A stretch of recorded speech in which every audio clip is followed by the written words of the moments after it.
1:20 in the morning, and for some reason tonight I just couldn't sleep. So I've come downstairs and I've done some knitting. Knit some more of my sock and it's looking good. I'm happy with the size now. And I don't know why I'm whispering because nobody can hear me upstairs. Just seems right to whisper at night. So I've had my childhood remedy for sleepless nights, which is a mug of warm milk and a biscuit. Don't tell Weight Watchers.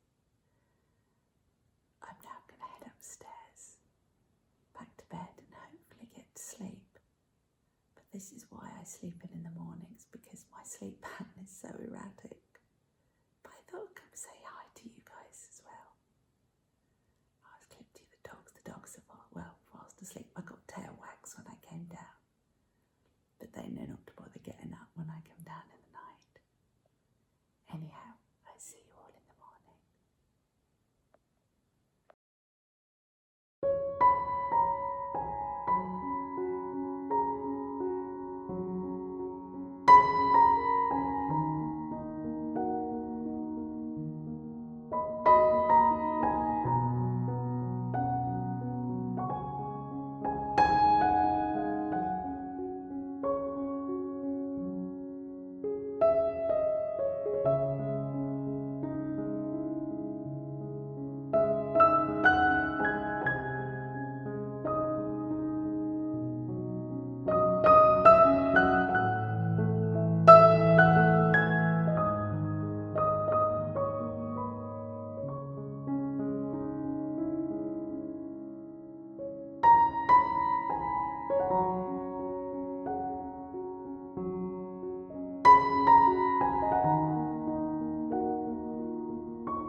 Look, I've hidden my toes because nobody needs to see my toes. This is as far as I can get this on DPNs at the moment. Look. So it's just starting to travel now. So this is actually the back of the sock and it swings around that way and comes around to the front. So I'll put it this way so you can see it. But I think that's going to be okay. Yeah, I think we might be good there. So I'm going to keep going, keep trying it on and see how it goes. Good morning. Look, I'm short. I thought I'd film from a different viewpoint, but actually I'm probably a bit short. Oh, there's my pal Jen arriving. So I just wanted to pop on and say good morning. I'm going to be chatting all things gardening-y, planty and stuff with Jen just in a mo. So I'm hopefully going to do a bit of filming for that too. Honey's going to start to bark, so I'll see you in a bit. Okay, so gorgeous day, but really windy. And I'm going to pan round. I have my very own, hey, my very own wayward bee in the back garden. Indeed. And I said, Jen, will you help me plant the seeds? And now I'm just going to stand here and actually get her to plant the seeds because she is the oracle of all these things. I'm going to make her blush now. No, it's fine. We're good. So I tell you what, while you're doing that, can you talk to us about wildlife friendly gardening? Yeah, absolutely. And tips and tricks and things. Yeah, I mean, I think mainly what I say to most people is that the best thing is to not worry. He's actually in my little compost pot. Not worry too much about. People get a bit sort of worried about whether they're planting for the right species or sort of, oh, do I plant for honeybees, do I plant for bumblebees, or what do I do? And the best thing really is to just plant what grows well in your garden, and then let nature sort out what they want to do once you've made the habitat. So don't worry too much about planting or accommodating specific types of insects. It's Yeah. much more about just providing habitat and letting, I like to think of it as you're sort of providing a buffet, and then they can take their pick as to what they want, the different insects and things. So, but we really need to do whatever we can, just because pretty much all insects are in decline, and so it's not just bees. People get a bit bee centric, and there's lots of bee washing and stuff going on. That's like greenwashing, not actually giving them showers. So we have to be a bit careful not to be too. I don't like ants though. I don't want to save ants. No, but they're good. Ants are food for something else, and it's kind of quite important to just try and create a bit of a balanced ecosystem, and obviously not using sort of chemical sprays and stuff in your garden, because we just need to just be a bit conscious of what we're putting on our in our sort of outdoor spaces, just because they're really the last kind of oases for insects and wildlife, because so much of our kind of countryside and brownfield sites and that kind of thing keep getting chopped up and used for industry and housing and things. So we just need to be a bit aware that our gardens are incredibly valuable spaces. So if somebody had a small garden and they wanted to maybe plant up some patio pots or something, what generically would you suggest as an easy thing that would be fairly good for insects? I mean, I automatically think herbs and lavender. Yeah, herbs are brilliant, and obviously as well, if there's something you can use and you like, do that too. If you're thinking of any sort of vegetables or herbs are absolutely brilliant. Marigold, sunflowers, all the sort of easy pot kind of plants are always really good. Or the perennial daisies, like the Michaelmas daisies, are really good. They give good value, and you can cut them down and plant them, and they grow back. They flower for a second time. Geraniums are really good. And try and go for the more simple flowers rather than anything too sort of flouncy and perhaps more sort of indigenous things. Yeah, I mean, native, it doesn't really matter if they're non-native. It's just, but also grow stuff you like. I mean, people get a bit obsessed about lavender for bees, which is great, and if lavender grows well in your garden and you like it, then that's fine. But people get a bit disproportionate about the how important lavender is. Yeah. And another brilliant thing to do is mow high. So when you're mowing your lawn, keep it a bit higher, so that you're and mow a bit less frequently, so you're allowing the sort of little plants in the lawn like clover and dandelions and daisies to grow up as well, because that's a really easy way of increasing the amount of flowers you've got for insects, and also just a bit less disturbance and that kind of thing. It doesn't have to be messy. I think people think, if I'm doing wildlife garden, it has to be messy. But and sort of wild. Yeah, but it's more about, leave some areas undisturbed, but they don't have to be sort of nettly patches or whatever. It's just more about leaving places undisturbed. So actually, if I pan round and show all the clumps on our lawn, actually it is a natural swamp at the moment. You can't really see the clumps. Yeah, We've your got bulbs are coming up so now, many. aren't They are, and they have. Okay.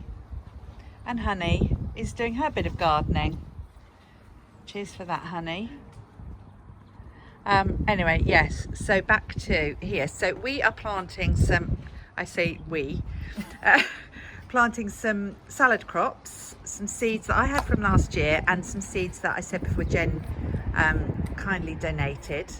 And they're in the window boxes that Gary made out of some old wood he had in the shed. Actually, I believe that wood was the shed at one point. So.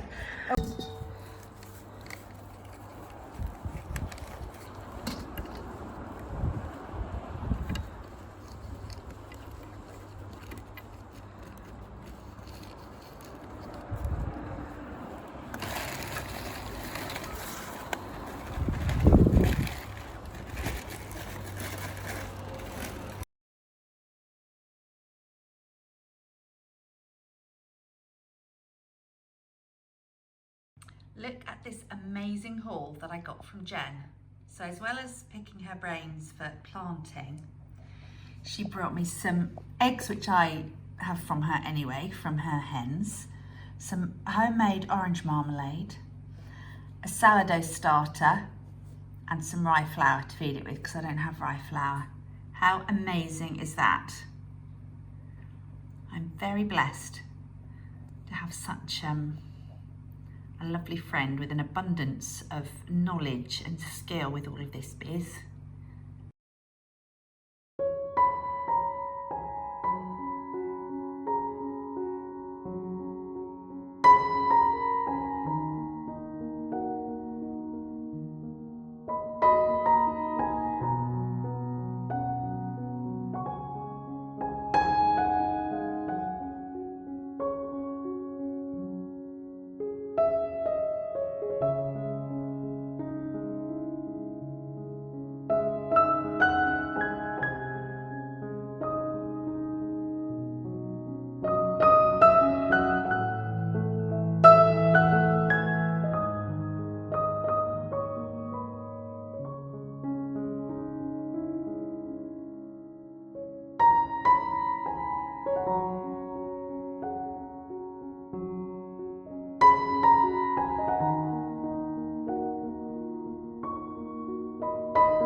Henry, I've got to go shopping. Is that all right with you? You quite comfy there? Yes, Mum. I'm all right. Don't be long, though.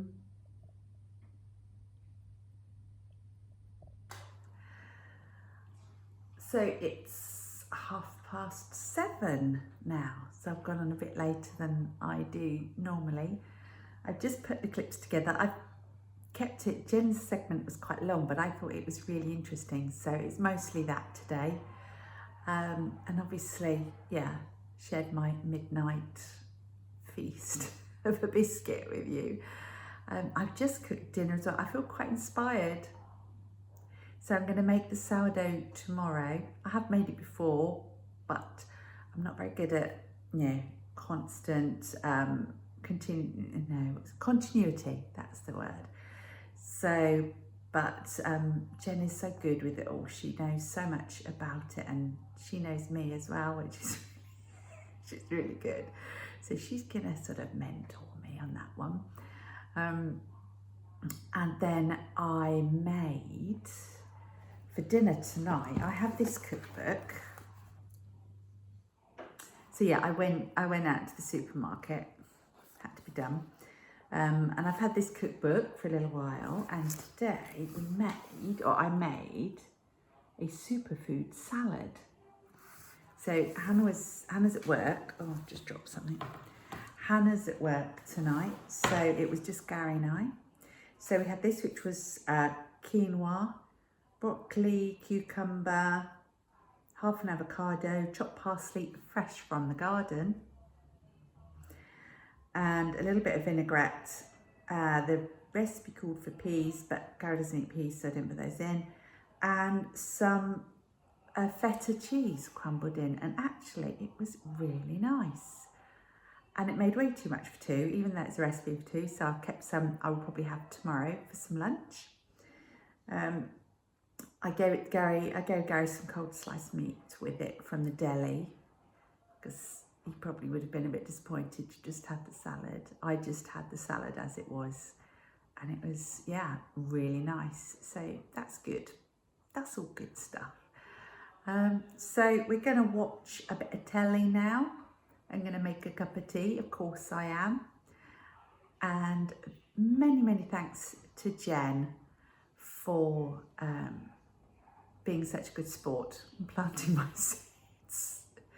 I mean, we had so much of a chat. We always do put the world to rights, but she has so much info to share, and so I may well, before the end of this series of vlogs, may well get her back on. So if anybody's got any questions or queries you'd like her to answer, I'm sure she would be more than happy to. So, pop your questions below if you're not sure about planting and so on, or bees, or insects. Obviously note the new term, bee washing. I have that. I only recently realised what greenwashing is, so that's good. What else? I'm going to leave you with a little shot of my newly planted window boxes that just happen to be sitting underneath my fairy lights. So I'm going to go and switch those on so you can see it, and then, yeah, fingers crossed, hopefully before the end of Lent, we should be getting a little bit of sprouting action. Talking of which, I also decided I'm going to sprout some beans, and I was inspired from that by Penny, who put a post up on Instagram today. And I also read that I can sprout them in my Instant Pot, so I'm going to give that a go. But yeah, if you can, because the Instant Pot, you put it on the yogurt setting and it creates that warm sort of humid environment that sprouts the beans. So that can go on our salads as well. So, oh man, I've been on it today, I can tell you. So I shall say a very good night to you. Hopefully I won't be burning the midnight oil tonight. Have a lovely evening. I must stop saying and I will see you tomorrow.